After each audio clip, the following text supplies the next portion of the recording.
The end. Well, not quite.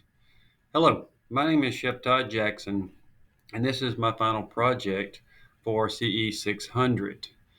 In this class, and Community Education, we've examined several areas of interest and have given an overview of topics like adult education, community education, service learning, also looking at different types of funding, training, different things that were related around adult and community education. As you can see, Carl R. Rogers says the only person who is educated is the one who has learned how to learn and change. I thought that was a really good kind of quote there, so I've included that here. Never stop learning. Focusing on adult education, community education, and service learning first, we're going to dive into each one of these and kind of look at a little bit more detail. For adult education, what is that? According to the New World Encyclopedia, it's known as continuing education. It is a broad term for the practice of teaching and educating adults. It plays a significant part in lifelong learning. Adult education programs cover several areas from technical training like CDL licensing, heavy equipment operation, lineman workers programs, just to name a few. Under the same umbrella, you may also find literacy and remedial education programs like the GED programs that are available to adults that may not have completed high school. Adult education can be a useful source for adults not seeking a full degree program at a 2 or a 4 year university. The programs also fill a gap for anyone who might want to just learn a little bit more about certain topics. According to the Alabama Community College System, there's 29,000 residents that have participated in some form of adult education. More than 5,000 have received their GED. Examples from that would be like job training, an ESL program, family literacy. And in the state of Alabama, we have more than 4 locations that they can access this information. Under community education, we see that it is an effective way to respond to the challenges of improving education at a local, or in this case, more like a community level. It reaches individuals at any age and can provide a link between teachers, educators, trainers, and then the communities that they serve. It also provides an ongoing relationship with the community and area agencies to coordinate services and deliver educational and training programs. Examples of these types of educational classes could be simple as a parenting workshop or in-house training, community health classes, literacy type programs, or even something as simple as a cake decorating class or even learning more about computer software. And later on, we're going to see a little bit about one of the classes that I've designed in conjunction with community education and continuing education for adults. One area, too, that we looked at was service learning. And according to the Vanderbilt University, service learning is defined as a form of experimental education where learning occurs through a cycle of actions and reflections as students seek to achieve real objectives for the community and a deeper understanding with skills for themselves. In service learning, students learn educational standards through tackling real life problems in their community, or something as simple as how to design a floral arrangement, or as you see, cleaning up a local park or a beach, adopting a highway, packing up food bags for the homeless. So, service learning is really a good way to develop some skills, lifelong learning skills, too. Another area that we talked a little bit about in the class was the kind of the history. And this is something that didn't happen overnight. And we're going to see a little bit of a kind of a crossover between community education, adult education, and also post-secondary, secondary forms of education. And through different types of policies and laws. In the 60s, we witnessed a little bit of a larger role that the federal government played. From 79 to 90, they were known as the years of funding and enrollment growth. By 1977, Congress passed the Youth Employment and Demonstration Projects Act to address rapidly rising unemployment among the nation's youth. In 1981, Congress took action on the Youth Act to strengthen and improve efforts of local educational agencies and institutions in helping young adults with special problems, preparing them to participate in a labor workforce. From 98 to 2000, we saw a little bit more investment into the Workforce Act. 2000 to 2013 was goals and investments for the future. The goal was to help grow the middle class and have access to training and education to enter into to today's job market.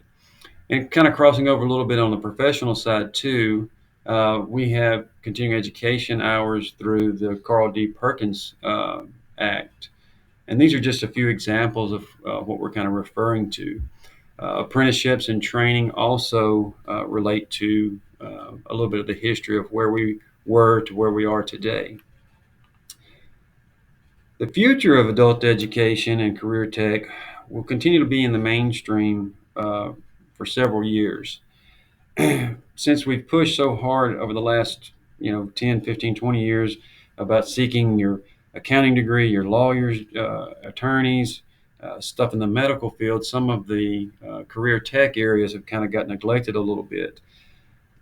So adult education has become a very hot topic, creating career readiness through adult education programs, CTE programs, short-term training to meet the demand of today's jobs, and along with the development of workforce, which we do have a little bit of an aging workforce, and some folks are retiring later in life.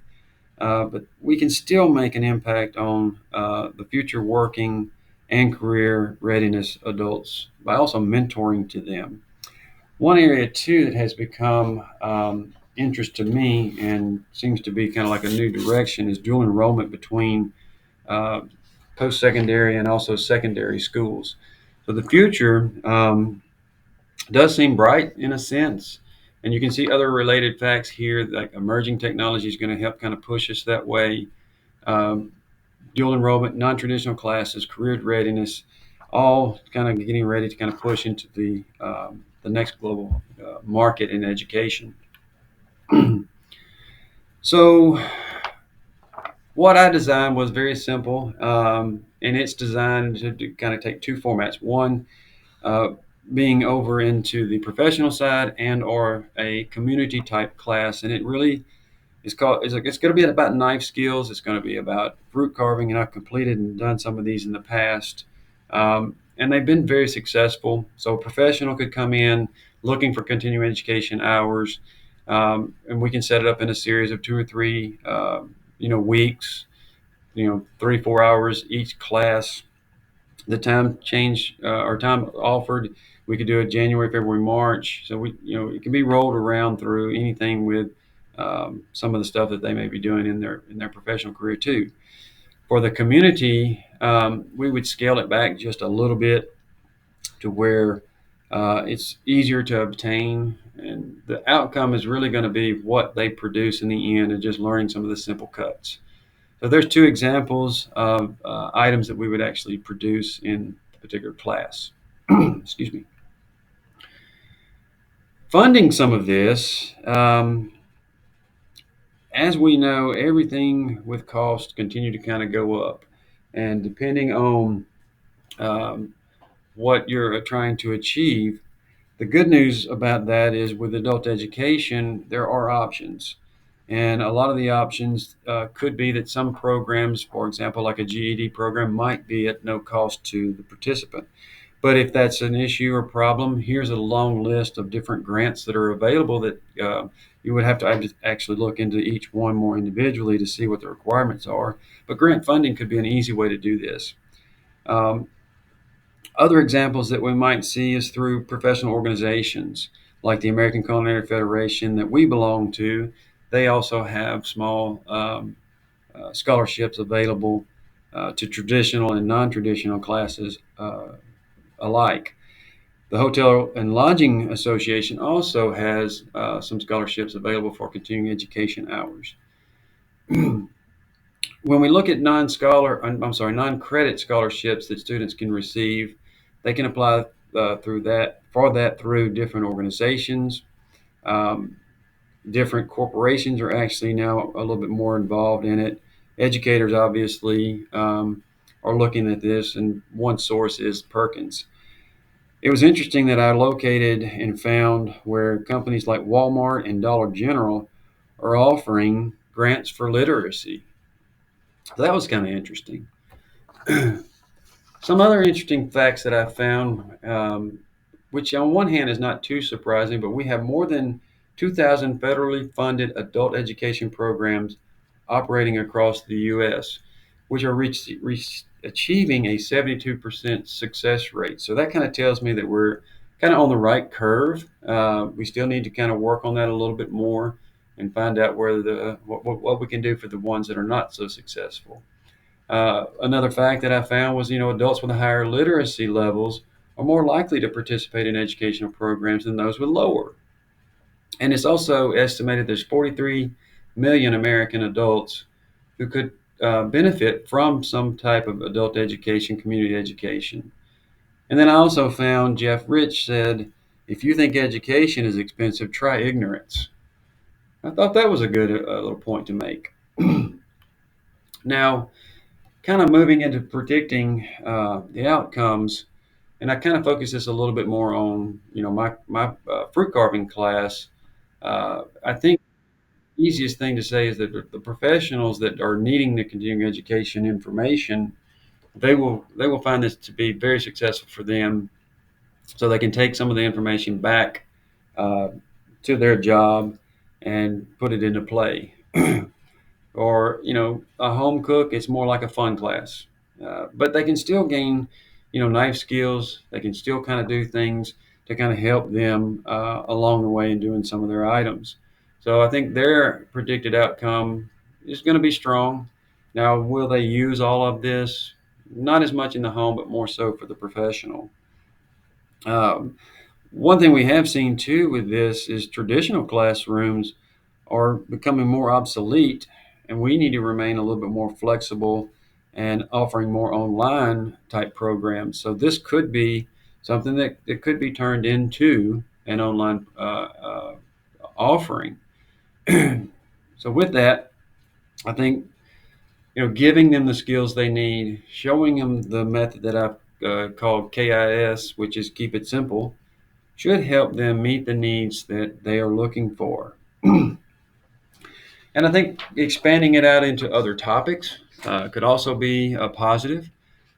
So we will evaluate in this particular case when we do it live what their end product is and discuss that. So I think the outcome here is just going to be continuing to support the community, support the professional, and keep moving forward.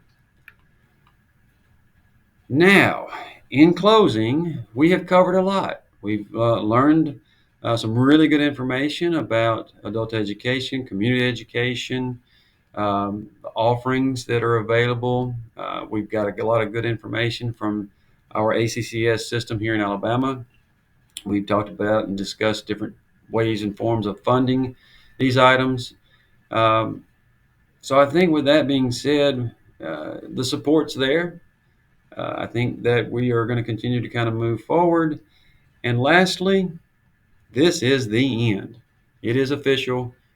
Thank you for watching, and there are some of the sources that I used. Thank you for watching.